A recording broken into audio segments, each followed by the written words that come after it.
The artwork in this, obviously Judy Scott was an incredible artist in her own right, but how do you bring her artwork to life? When I begin researching someone like Judith Scott or any other artist, I'm always looking for the thing that intrigues me about their work. And for Judith, it was fiber. I didn't want to become Judith Scott, but I wanted to make art in the same vein. So I used her materials and began to wrap things. And the book is filled with things that I made that were based on Judy's work. So the most important thing for me is to get to the point in the book where Judith began making the art. And that didn't happen right away for her. But in creating the piece with sticks and her beginning to wrap the yarn, that was the defining moment, and that was really imperative for me to show. And you hope children who read through this book, maybe they have a defining moment as they're reading through this. Exactly, or they see art in a different way. Yes, yes. Or they see artists in a different way. Or artists in a different way. Excellent, yes.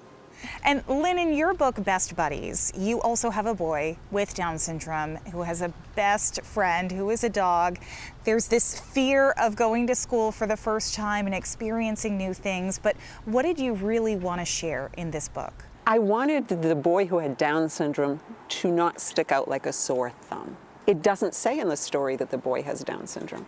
You have to read the front of the book, the back of the book to realize, and I think Arthur Lynn, the illustrator, did a nice job with the eyes, making the boy seem like he had Down syndrome. We need more art like that, where, oh, it just happens to be a character who has Down syndrome, it just happens to be a character who's deaf, it just happens to be a character who has cerebral palsy.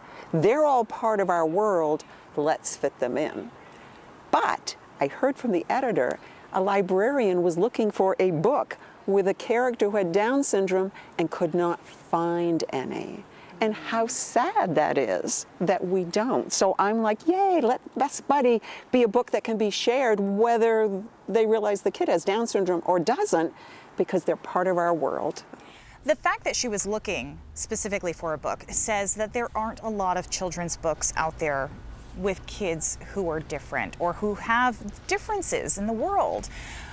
The fact that both of you have a book being released out into the world featuring these differences that really aren't that different, is there a push to bring more children's books like this out into the world? Having been a speech therapist for 21 years and worked with kids with Down syndrome, I always hope, but I realized, I went back and looked, that there was Life Goes On, 30 years ago, a TV show with Chris Burke, who was a character that had Down syndrome, and he played Corky, who had Down syndrome, and I was like, yay, we're going to have more inclusive shows. But that was 30 years ago. So I always hope the door opens, but I think we have more work to do to make sure that that door opens. Why are these stories, do you think, so important to bring to the world? I think they're important because when a teacher or a librarian or a parent shares these with kids, it gives an opportunity for a conversation, a new kind of conversation.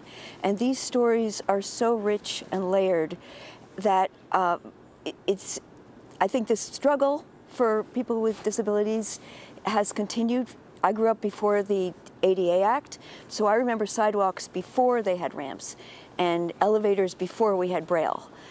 So I think the quest goes on, and that these sorts of stories just give us another in and make us more aware of our community. There's a real push for we need diverse books. So people of different color and ethnicities and people who are gay. I care we don't forget the community where people are disabled or have challenges. And I think sometimes we forget that. And I'm like, they're part of our world, come on.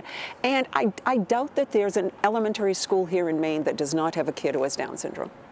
So why don't we have kids in our books? And I do think there's a bit of a trend. I've seen more ads modeling clothes where we see kids who have Down syndrome. But I'm still waiting for the other part where we see them in books, we see them in movies, we see them in TV shows.